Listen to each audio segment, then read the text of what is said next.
तो दोस्तों, क्या आपकी सिलाई मशीन भी सही नहीं चलती है, टाका सही नहीं देती है और बार बार धागा तोड़ती है?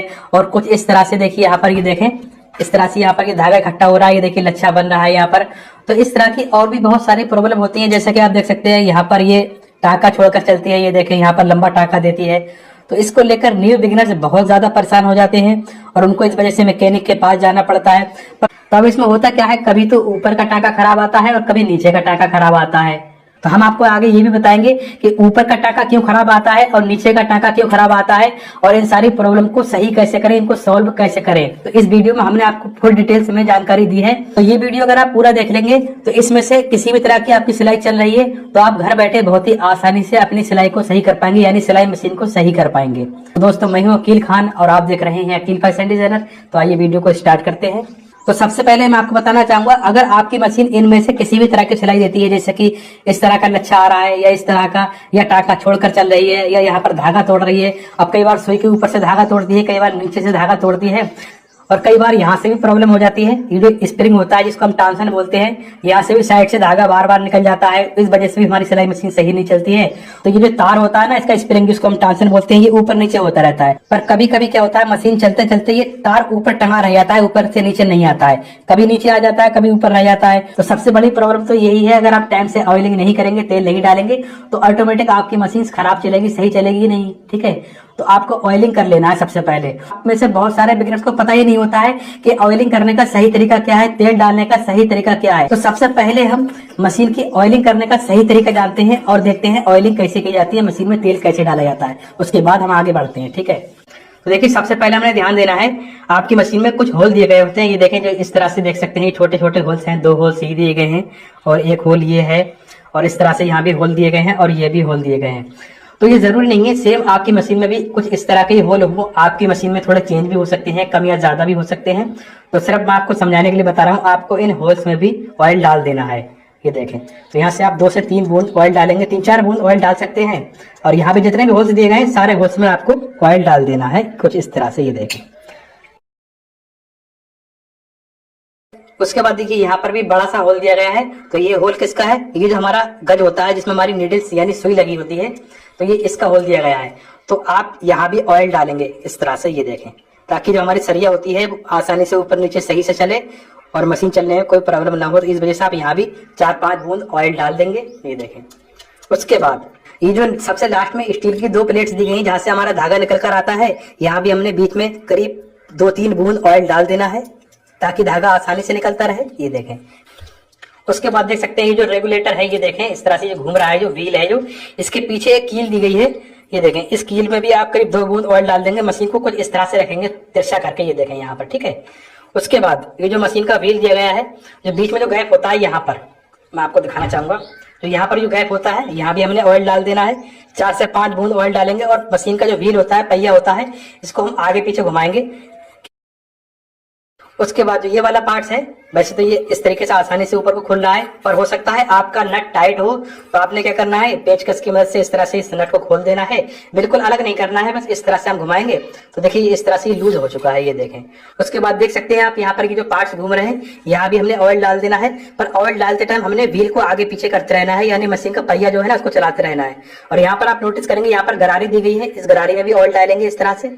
और यहाँ पर जो पार्ट्स यहाँ पर हिल रहे हैं यानी चल रहे हैं, जहां से गैप दिया गया है, इस तरह से ही देखिए, जहां से आपको पार्ट घूमते हुए दिखेंगे, यहाँ पर आपको ऑयल डाल देना है इस तरह से। देखिए, आप समझ गए होंगे। उसके तो देखिए, जो ये वाला पेज दिख रहा है, इसके बराबर में जो गैप है, यहाँ भी हमने ऑयल डाल देना है, क्योंकि यहाँ से हम सिलाई का टांका आगे पीछे करते हैं, तो ये भी थोड़ा लूज हो जाएगा। उसके बाद अगर आपकी मशीन में ऐसा स्प्रिंग लगा है, तो आप स्प्रिंग के बीच में भी इस तरह से आप ऑयल डाल सकते हैं। ये देखें, और ये देखिए, ये जो पेंच है, यहाँ भी हमने कोई जगह छोड़ना नहीं है, हर जगह ऑयल डालना है। ठीक है, जहां से हम बूट उठाते हैं इस तरह से, ये देखें इस तरह से, यहाँ भी हमने ऑयल डाल देना है। उसके बाद जो शटल का जो ये वाला गैप होता है, जहां से हमारा शटल होता है, जहां से हमारा शटल का एंड हो रहा है, यहाँ बीच में गैप है, ये जो 3 पेंच दिए गए हैं, इन पेंच के बराबर से हम ऑयल डालेंगे। ये देखें, उसके बाद हमने यहाँ भी ऑयल डाल देना है, यहाँ पर। उसके बाद यहाँ भी ऑयल लगाएंगे, यहाँ भी, और यहाँ भी, और यहाँ भी, और देखिए यहाँ भी। तो देखिए, हम यहाँ शटल में भी ऑयल डाल देंगे। उसके बाद हम आपको बताएंगे प्लेट्स खोलकर कैसे सफाई की जाती है और कैसे ऑयल डाला जाता है। उसके बाद यहाँ भी देखिए, यहाँ नीचे देखिए जस्ट यहाँ पर एक गोली होती है चौकोर में, उस गोली के ऊपर हमने ऑयल डाल देना है। देखिए यहाँ पर सारी ऑयलिंग हो गई है, पर ऑयलिंग डालने से पहले आपको क्या करना है, आपको एक खराब कपड़ा ले लेना है और आपको यहाँ से इस तरीके से मशीन की सफाई भी कर लेनी है। जहाँ से ये गर्द गुब्बार वगैरह भर जाता है, कचरा वगैरह इकट्ठा हो जाता है, ये आपको सही से साफ कर लेना है। अब ये जरूरी नहीं कि आपकी मशीन खराब होती है तो ही आप ऑयलिंग करेंगे। तो मैं आपको बताना चाहूंगा, अगर आप रेगुलर सिलाई करते हैं, कस्टमर का काम करते हैं, या आपके पास बहुत ज्यादा काम है, तो आप क्या करेंगे, जब भी आप शाम को सिलाई बंद करेंगे, किसी भी टाइम आप जब सिलाई छोड़ेंगे, तो आपको क्या करना है, मशीन में ऑयलिंग कर देनी है, यानी तेल डाल देना है। उसके बाद मशीन को रख देंगे।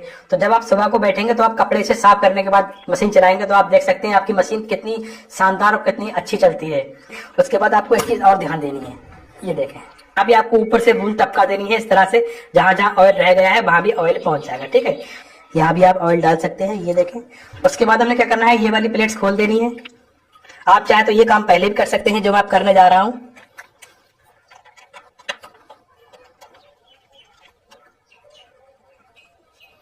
तो ये देखिए हमने पेज खोल दिए हैं। उसके बाद हमने ये वाली प्लेट्स भी खोल देनी है और हमने इस प्लेट्स की सफाई कर लेनी है इस तरह से, ये देखें। उसके बाद हमने ये वाली प्लेट्स भी खोल देनी है। फिर हमने यहाँ भी सफाई कर लेनी है कुछ इस तरह से। इसकी बॉबिन भी निकाल देंगे हम। तो आप चाहे इसका ये बोट भी खोल सकते हैं। ये देखिए बड़ा सा पेंच दिया गया है, इसको आप खोल देंगे ताकि आप आसानी से सफाई कर सकें। ये देखें इस तरह से। उसके बाद ये जो मशीन के दांत हैं, इनके बीच में भी कचरा वगैरह फंस जाता है, तो आप किसी छोटी सुई को लेकर साफ कर सकते हैं। देखिए मेरे पास ये छोटा पेचकस है, इससे मैंने इस तरीके से इसका कचरा निकाल दिया। और ये देखिए दूसरी साइड में, यहाँ से भी हमने इस तरह से कचरा निकाल देना है।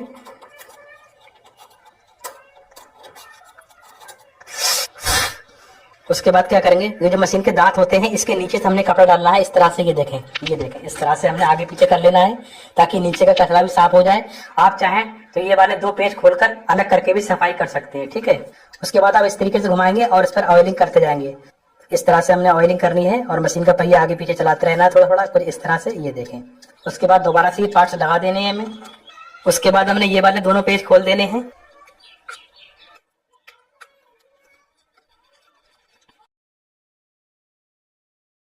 तो यहाँ पर इस तरह से हम सफाई कर लेंगे सारी सही तरीके से।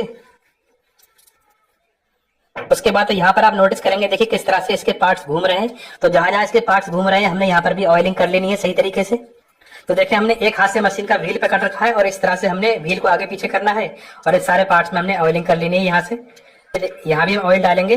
तो जहां जहां से पार्ट इसके घूम रहे हैं, जहां जहां से इसका ज्वाइंट है, वहां वहां से हमने ऑयलिंग कर लेनी है। देखिए हमारी सारी ऑयलिंग हो चुकी है। यहाँ पर मैं न्यू बिगिनर्स को एक चीज और बताना चाहूंगा। बहुत सारे बिगिनर्स को ये पता नहीं होता है, हमारे पायदान में भी ऑयलिंग की जाती है, यानी तेल डाला जाता है। कई बार क्या होता है, हमारा पायदान बहुत ज्यादा आवाज करता है और इस वजह से हमारी मशीन भी टाइट चलने लगती है। तो पायदान की वजह से भी कई बार हमारी मशीन टाइट चलती है। तो देखिए अब ये जरूरी नहीं कि आपका पायदान भी सेम इसी तरीके का हो, आपका पायदान चेंज हो सकता है। पर आपको यहाँ पर क्या नोटिस करना है, जैसे कि यहाँ पर, ये तो आप जानते ही हैं, यहाँ पर नट लगे होते हैं, यहाँ पर आपको ऑयलिंग करनी है। पर ऑयलिंग करते टाइम आपको इसको आगे पीछे करते रहना है इस तरीके से, यानी ये पहिया आगे पीछे चलाना है। ठीक है, उसके बाद यहाँ भी आपको ऑयलिंग कर देनी है। और यहाँ भी देखिए, चाहे कोई सा ही पायदान हो, यहाँ पर ये वाला पार्ट जरूर होगा, यहाँ भी आपको ऑयलिंग करनी है और यहाँ भी आपको ऑयलिंग करनी है। इस तरह से आप जहां जहां आपके पार्ट्स घूम रहे हैं, ये देखें, जिस जॉइंट पे पार्ट्स घूम रहे हैं वहां वहां आपको ऑयलिंग करनी है। इससे क्या होगा, आपका पायदान अगर आवाज कर रहा है तो आवाज नहीं करेगा। तो जैसा कि आपने देख ही लिया मशीन में तेल डालने का सही तरीका क्या है। तो अगर आप इस तरह से ऑयलिंग कर देंगे तो आपकी बहुत सारी प्रॉब्लम तो वैसे ही खत्म हो जाएंगी। ठीक है, जो छोटी मोटी प्रॉब्लम होती है वो ऑयलिंग करने से सही हो जाती है। यानी ऑयलिंग करने के बाद भी अगर आपकी मशीन सही नहीं चल रही है तो आपको क्या करना है, तो अगर ऊपर की सिलाई खराब आ रही है तो समझ जाइए नीचे से, यानी बॉबिन से, यानी शटल से प्रॉब्लम है, मशीन की नीचे से प्रॉब्लम है। और अगर नीचे की सिलाई खराब आ रही है तो समझ जाइए ऊपर की प्रॉब्लम है। जैसे कि आप देख सकते हैं ऊपर की प्रॉब्लम ज्यादातर यहीं से होती है। ठीक है, हो सकता है आपका गज हिलता हो इस तरह से, हो सकता है आपकी सुई खराब हो, सुई का नंबर मैच ना करता हो, या हो सकता है आपका बूट खराब हो। तो ये बहुत सारी प्रॉब्लम होती है। और हो सकता है आपकी ये पटरी यानी ये प्लेट्स होती है ये सही ना हो, इसका होल बड़ा होने से भी कई बार हमारी मशीन सही नहीं चलती है। तो देखिए सबसे पहले हम बात करेंगे, अगर आपकी मशीन धागा तोड़ रही है, बार बार धागा तोड़ रही है, सही नहीं चल रही है, तो आपको क्या करना होगा। तो यहाँ पर मैं बिगिनर्स के लिए बताना चाहूंगा, सबसे पहले आपको क्या चेक करना है, क्या ध्यान देना है। तो देखिए सबसे पहले आपको चेक करना होगा ये जो नलकी यानी धागा होता है हमारा। अब आप कहेंगे इसमें क्या चेक करना है, ये भी बहुत बड़ी प्रॉब्लम हो जाती है कई बार। तो सबसे पहले तो आपको ध्यान देना है, आपको देखना है जो आपका धागा है वो ज्यादा मोटा तो नहीं है, आपको महीन धागा चलाना है, यानी पतला धागा चलाना है। ठीक है, उसके बाद आपको यहाँ पर नोटिस कर लेना है जिस गत्ते पर हमारा धागा होता है, ये देखें, ये जो व्हाइट कलर का गत्ता है, इस गत्ते पर जो धागा लगा होता है, तो ये कई बार क्या होता है, गत्ता इस तरह से पिचक जाता है। ये देखें, तो इस तरह से पिचकने की वजह से क्या होता है, जब हमारा धागा इस तरीके से नलकी पड़ी होती है तो यहाँ पर धागा फंस कर आता है, इस वजह से भी धागा टूट जाता है। तो यहाँ पर आपको चेक कर लेना है, बिल्कुल सही है। और आप धागा इस तरीके से पकड़ेंगे, इस तरीके से घुमाएंगे तो देखिए आपकी नलकी बिल्कुल सही है और बहुत ही आसानी से धागा आ रहा है। तो समझ जाइए यहाँ से कोई प्रॉब्लम नहीं है। उसके बाद अब आगे बढ़ते हैं। तो जो हमारे यहाँ पर जो 3 होल दिए होते हैं, जो इस तरीके से हमारा धागा पड़ा होता है, कई बार क्या होता है, मशीन चलते चलते यहाँ पर इस तरीके से फंदा पड़ जाता है ऑटोमेटिक अपने आप। तो फंदा पड़ने की वजह से यहाँ से धागा टाइट हो जाता है और धागा फंस जाता है, इस वजह से भी धागा टूट जाता है। तो बिगिनर समझ ही नहीं पाते हैं कि क्या प्रॉब्लम है। तो आपने यहाँ भी चेक कर लिया और यहाँ भी चेक कर लिया, उसके बाद आपको यहाँ भी चेक कर लेना है। कई बार यहाँ से भी प्रॉब्लम हो जाती है, इस तरीके से जो ऊपर नीचे हो रहा है ये वाला पार्ट, तो यहाँ भी कई बार फंदा पड़ जाता है और यहाँ इसकी प्रॉब्लम की वजह से कई बार धागा झटके से टूट जाता है। मशीन ज्यादा पुरानी हो जाती है तो इसमें भी थोड़ा सा लूजपन आ जाता है और ये हिलने लगता है। ठीक है, तो इस पर भी आपको ध्यान देना है।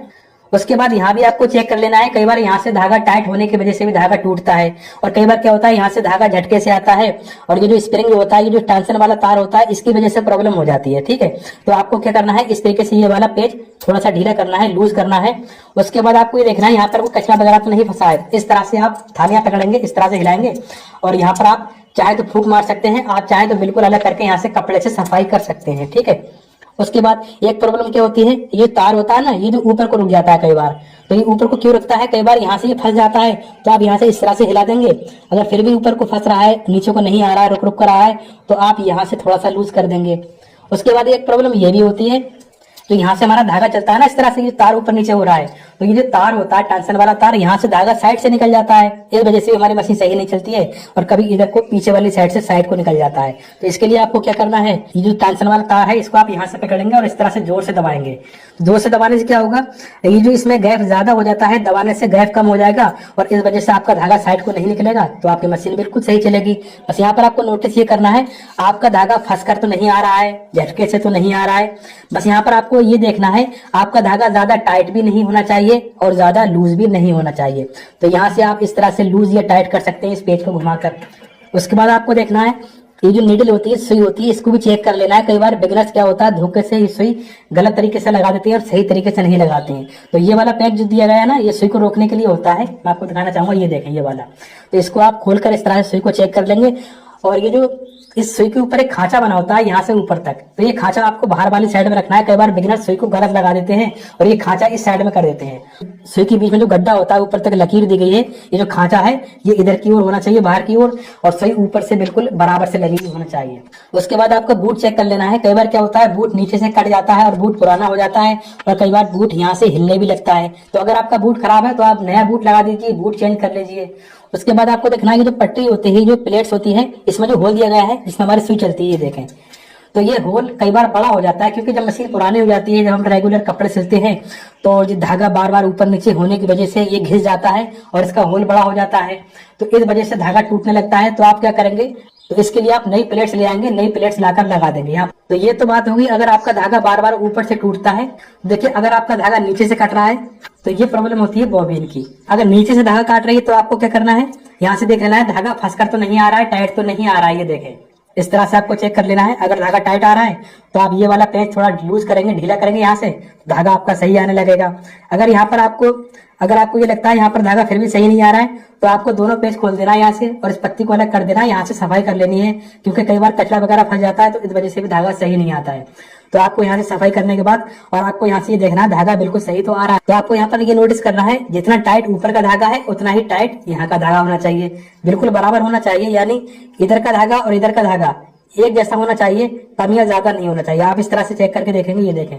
तो जितना लूज ये वाला धागा है उतना ही लूज ये वाला धागा होना चाहिए।